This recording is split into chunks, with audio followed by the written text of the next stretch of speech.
Pauta de Análisis por la 100.5. 8:38 de la mañana y ya es el momento del análisis con Paula Walker, periodista y consultora en comunicación estratégica, y Hugo Herrera, doctor en filosofía y académico de la UDP. Qué bueno verlos como cada ¿Cómo día, están? Martas. Buen día. Buenos 1700 indicaciones al Bien, proyecto buenos y todavía no ¿Qué terminan. opinan? ¿Fue tsunami? ¿Le pusieron mucho o es un acto de ejercicio de la democracia nomás, Paula Narváez? Paula Narváez. Paula Narváez, dije, perdón, Pablo Walker. Perdón, que vengo de dos entrevistas, me tupí nomás. Con todo el aprecio por Paula Narváez. Oye, me hizo acordar cuando le cambiaste el nombre a Víctor Maldonado, ¿te acuerdas? Que también ya no me acuerdo qué apellido le pusiste, pero Víctor no me acuerdo. Manuel. Ya, perdón. Vamos a partir de nuevo el programa. Paula Walker, ya perdóname. Paula. Está bien, Perdóname. está bien. Saluda a la Paula. Todo de nuevo. Ya. Claro, todo de nuevo. Eso, ¿qué te pareció eso de las 1700? Que el promedio son como entre 300 indicaciones que se presentan al proyecto grande. Mira, yo creo que todo esto es una laraca. Podría usar algunos dichos, pero no los voy a usar. Me parece todo una exageración tremenda. Estamos frente a una reforma tributaria. ¿El número, perdón? No. ¿O la No, crítica al número? La crítica al número. Me parece una exageración. Ya. El proyecto de la presidenta Bachelet de gratuidad, del segundo gobierno de la presidenta Bachelet, tuvo un poquito más de 1000 indicaciones. ¿Por qué? Porque la indicación es una manera de decir, mire, a mí, democráticamente, en mi función de parlamentario o parlamentaria, este proyecto que presenta el Ejecutivo no me gusta, o creo que hay que hacerle una cantidad de ajustes para que me guste en la mirada política, ideológica que pueden tener las personas. En ese caso eran personas de derecha que no les gustaba la idea de gratuidad y presentaron más de 1000 indicaciones. ¿No lo ves con intención obstruccionista, entiendo entonces? O sea, ¿Cómo se dice? Lo que quiero decir es, el gobierno no puede pretender pasar una reforma tributaria de esta envergadura sin ningún tipo de discusión, y lo que han hecho hasta ahora es hacerlo todo fast track. De hecho, hubo una mesa técnica donde se reunieron técnicos de las oposiciones, se juntaron una vez.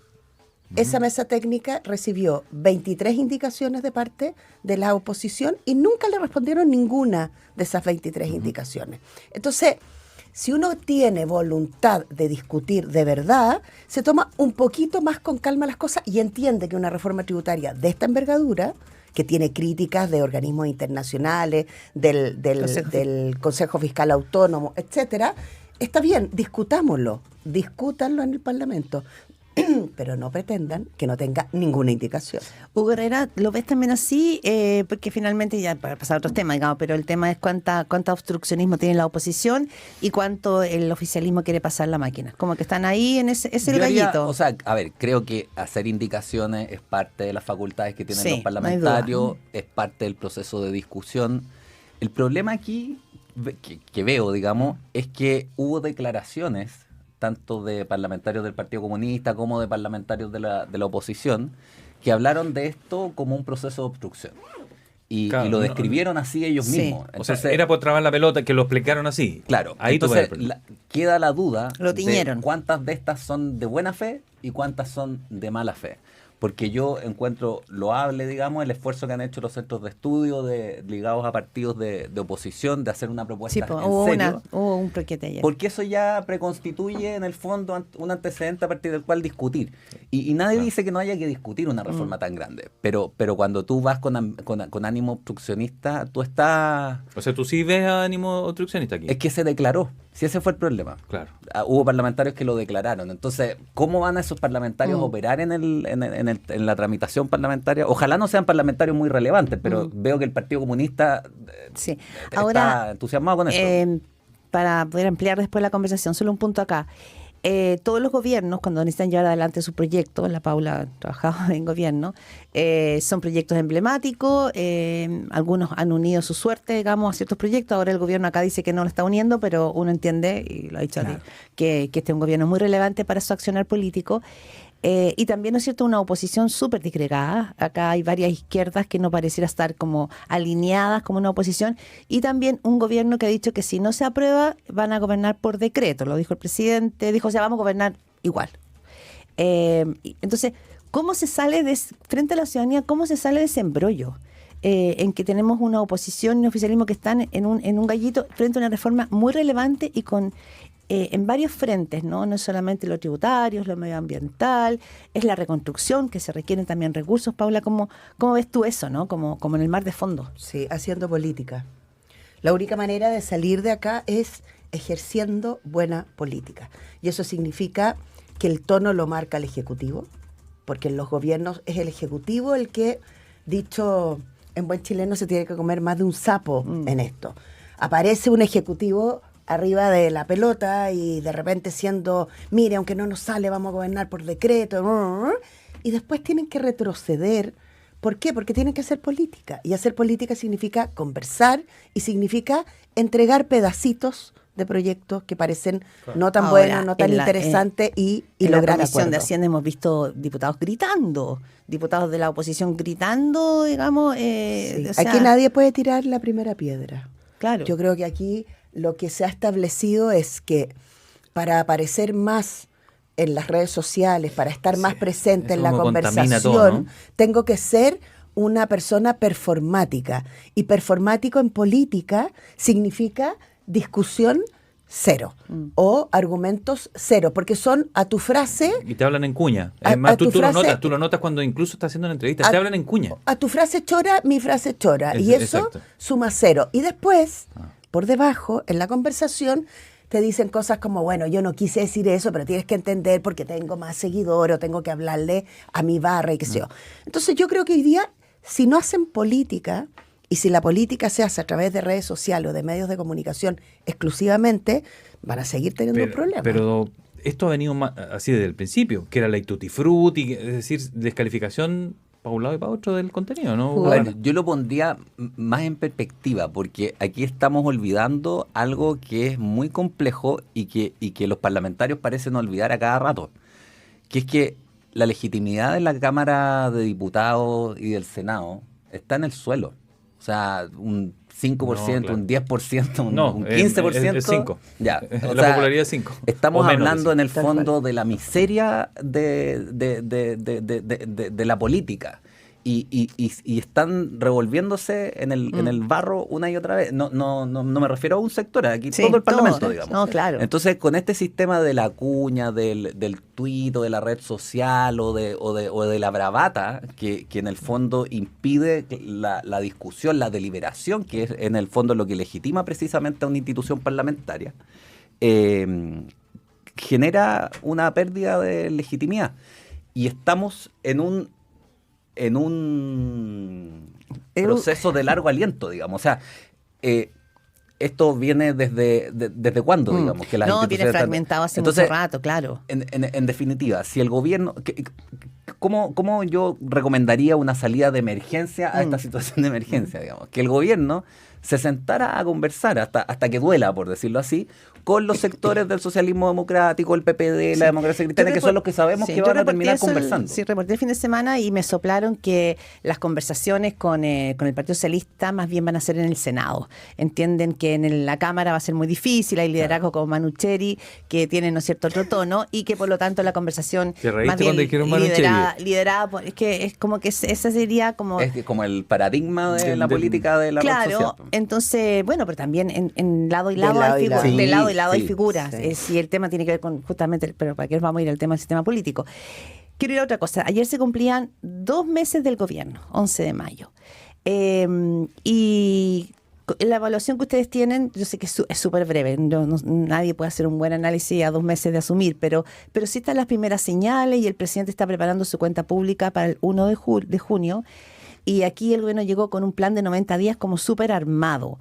¿Cómo ha sido este despliegue política y comunicacionalmente, Paula? Sí, yo tengo como 2 ideas que ya me las hice en estos primeros 2 meses.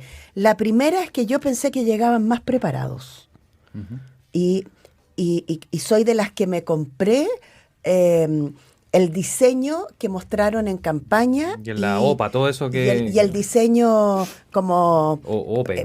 Claro, de la oficina del presidente y todo eso. Yo dije, mira, ellos vienen ordenados y con un diseño, y lo que yo he visto en estos primeros 2 meses es que eso, cuando llegas al gobierno y te despliegas con 3.000 personas a lo largo de todo Chile, más o menos, pensemos entre 3.000 y 4.000 personas, que son las personas que los gobiernos más o menos más cercanas, te das cuenta que desde el punto de vista de la coordinación, el orden y el diseño, no era tal. Esa es la primera idea. Y la segunda idea, que también me he hecho con mucha fuerza, es que me parece tan sorprendente que en un tema tan delicado como la seguridad, el gobierno no tengamos hasta el día de hoy un plan de seguridad que pudiera el gobierno decir, mire, esta es mi idea de seguridad. Y hemos visto una ministra, yo siempre creo que ser ministro y ser ministra, igual que ser presidente o presidenta, es muy difícil. Y por lo tanto saludo con mucho gusto, independiente de su mirada política, a las personas que están disponibles a dar su tiempo y su energía por ser ministros o ministras. Sí, Luis Cordero recién nos decía algo así, dijo que de seguridad incluía muchas coordinaciones, aduanas, etcétera. Dicho eso, exactamente, dicho eso, me sorprende mucho que en seguridad, que es el caballo de batalla del gobierno, tenga hasta ahora una situación más bien débil que fuerte. Hugo Herrera. A ver, yo creo que hay ministerios para ver las dos mitades, diría, hay ministerios que están funcionando bien. Más allá de las críticas en puntual que uno puede hacer, yo creo que, por ejemplo, Poduje está operando, digamos, no está esperando los permisos, prefiere pedir perdón que pedir permiso, pero en este contexto de un gobierno más bien detenido, lo está haciendo bien. ¿Hay un gobierno detenido? Hay un gobierno detenido, esto es lo segundo, digamos. Yo creo que el tema de seguridad, pues, hay dos temas en los que está detenido. El tema de seguridad, que es como el pienso, luego existo de la política. O sea, tú no puedes exigir obediencia a las instituciones si tú no garantizas la seguridad de las personas.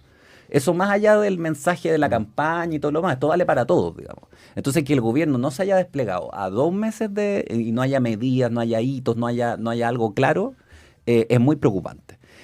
Y lo segundo en donde creo que no han estado operando bien y es en la idea de cuál es el proyecto político del gobierno. Porque lo vimos con la famosa minuta, digamos, de que el criterio parece que era un criterio por descarte, el criterio económico, ahorrar. Pero ahorrar...